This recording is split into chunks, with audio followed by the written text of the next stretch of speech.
This past weekend I got to go to the Sundance Film Festival once again, so let's talk about all the movies that I saw at the festival.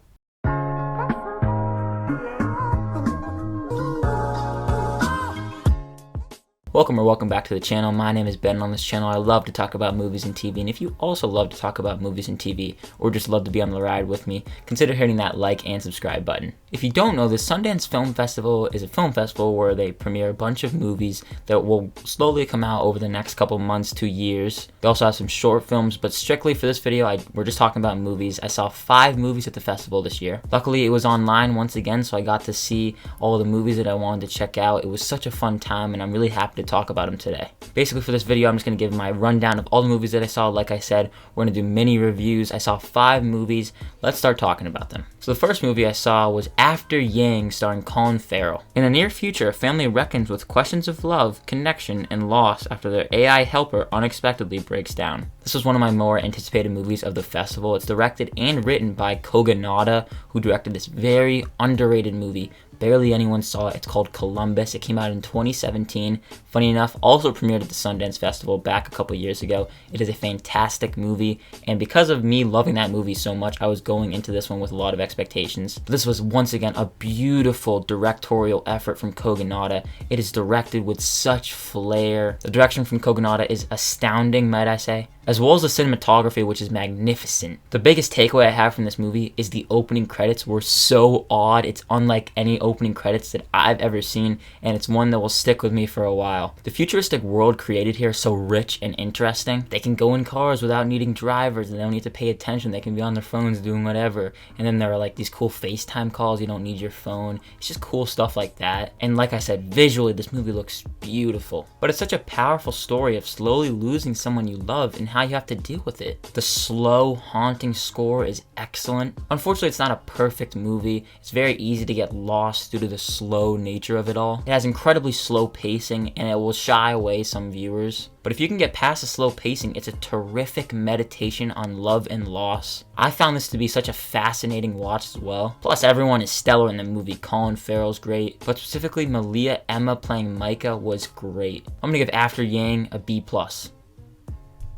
I then watched 892 starring John Boyega. A machine war veteran faces mental and emotional challenges when he tries to reintegrate back into civilian life. Before going into this movie, I was scrolling through all the movies at Sundance and I was like, what could be a good thriller? Oh, 892. It had the potential to be a fantastic thriller, and while it's not fantastic, it is still very good. Mostly from beginning to end, it is tense and gripping. The first act is absolutely that. The second act kind of loses you a little bit, and the third act picks it up just a little bit more. That's pretty much the biggest problem with this movie. It couldn't hold you completely for that hour 45 runtime. If you cut off a little bit of the movie, it would have been superb. But again, it's still very good, mainly due to the performances. John Boyega is unhinged and incredible, giving his career best performance. He is the glue that holds this movie together. But Nicole Beharie and Selenis Levia are great in their supporting roles. But right behind John Boyega is Michael Kenneth Williams in his final on-screen performance, an absolute tragedy. He has gone way too soon, but he is terrific here. And like I said, it's due to their performances that I could not take my eyes off the screen, really. But like I said, the movie runs pretty thin once you get to the third act. It basically just turns into like a waiting game from there. You're trying to figure out what's going to happen next. No spoilers, but you're just like, okay, where is it going to go from here? Let's move on. But the scariest thing about this movie is that it's based on a true story. Brian Brown Easley was an actual real person, and all this stuff happened. The bottom line is, veterans need to be given the respect and care they deserve. This is an emotionally charged thriller that kept me on the edge of my seat pretty much all throughout the entire runtime. I can't wait for you guys to check it out. I'm gonna give 892 a B-. I then saw Master starring Regina Hall. 2 African-American women begin to share disturbing experiences at a predominantly white college in New England. I actually wasn't planning on checking out this movie, but I saw it was available, and on a whim I was like, okay, let's check it out. And unfortunately, this is my least favorite film of the festival. And it's unfortunate because I'm hearing that a lot of people are liking it. It also set itself up to be like a new, great thriller that I couldn't stop talking about.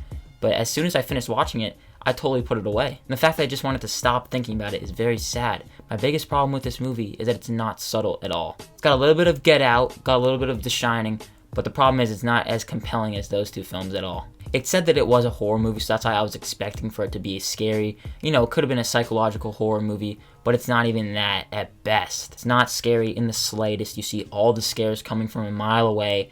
I was never on the edge of my seat. I was just sitting back and being like, oh, I know what's going to happen next. It's split up into these dumb chapters, too, that don't do anything to the overall story. It feels often comical at times due to the incredibly on-the-nose nature of it all. And don't even get me started about the ending. The ending was awful. We're just about to get into the climax of the movie. Nope.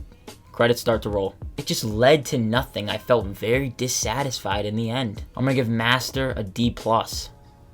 And then after Master, I desperately needed a movie to kind of revive my spirits, so on a whim once again, I watched Cha-Cha Real Smooth. Cha-Cha Real Smooth! This movie tells the story of a young man who works as a bar mitzvah party host, striking up a friendship with a mother and her autistic daughter. I'll cut straight to the point. This movie absolutely blew me away. It's one of those movies that just completely fills you with joy. It's a movie that reminded me why I love watching movies so much. The entire cast here is phenomenal. Cooper Raiff in his sophomore film is a tour de force. He directed, wrote, and starred in this movie. He's the definition of a triple threat. And alongside him is Dakota Johnson giving her career best performance. A lot of career best performance here at Sundance. And the chemistry between our two leads is absolutely electric. Vanessa Berghardt, who plays Dakota Johnson's daughter, has a absolutely bright future ahead of her. She was terrific. And then you have Leslie Mann and Brad Garrett. Come on. Come on. So you have a great cast, but then you have impeccable charm and wit. The script here is so witty and funny. It's a script that feels like a warm hug. Throughout this movie, you're just, like I said, filled with joy and such emotion. You're filled with sadness at times, but most of the time, you're just really happy to watch everything unfold on screen. I was completely invested in this entire movie. Not once did I feel like it dragged at all. I'm a real sucker for heartwarming movies, and this one is damn heartwarming. And then when you get to the end, I cried complete tears of joy, sadness. I was a puddle. It's so wholly original. No spoilers, but the ending will have most likely you in a puddle just like it had me. Every character is so well-rounded. They all have their arcs. Everyone's their relationships with one another. It's just, I can't tell you how much I love this movie. I cannot wait to see which studio picks up this movie. I really hope that they will do it justice, and I'll be championing this one all year. I'm gonna give Cha-Cha Real Smooth the year's first A+.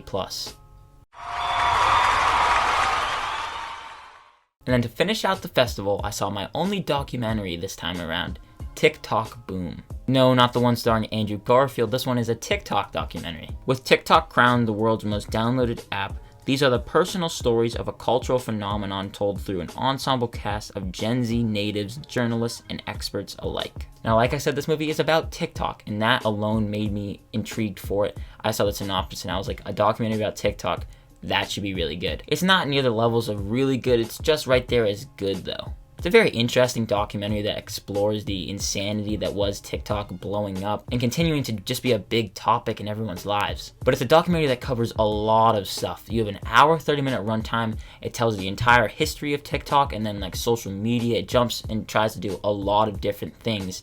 And when it tries to do so many different things in just a short runtime, that's when you start to feel a little disconnected. All the information that they show here is important stuff. I just wish they would have spaced it out a little bit more. It's also fairly cut and dry. It's just like a regular documentary. It's a good one-time watch for those who use TikTok like me. And if you're interested in the cultural phenomenon that is TikTok, I would suggest checking it out. But those are the 5 movies that I saw at Sundance 2022. I hope this video tells you about Sundance. If you've never heard about it, I highly, highly suggest that you go research it and maybe even go next year. I look forward to continue going over the next couple years and who knows, maybe in person. But look out for all these movies coming to screens near you very soon. Thank you so much for watching this video, and if you did enjoy it, consider giving it a like as well as subscribing and hitting that notification bell to get notified whenever new videos like this go live. As always, look forward to more videos coming soon. My name is Ben, people call me Meter, and I'll see you guys in the next one.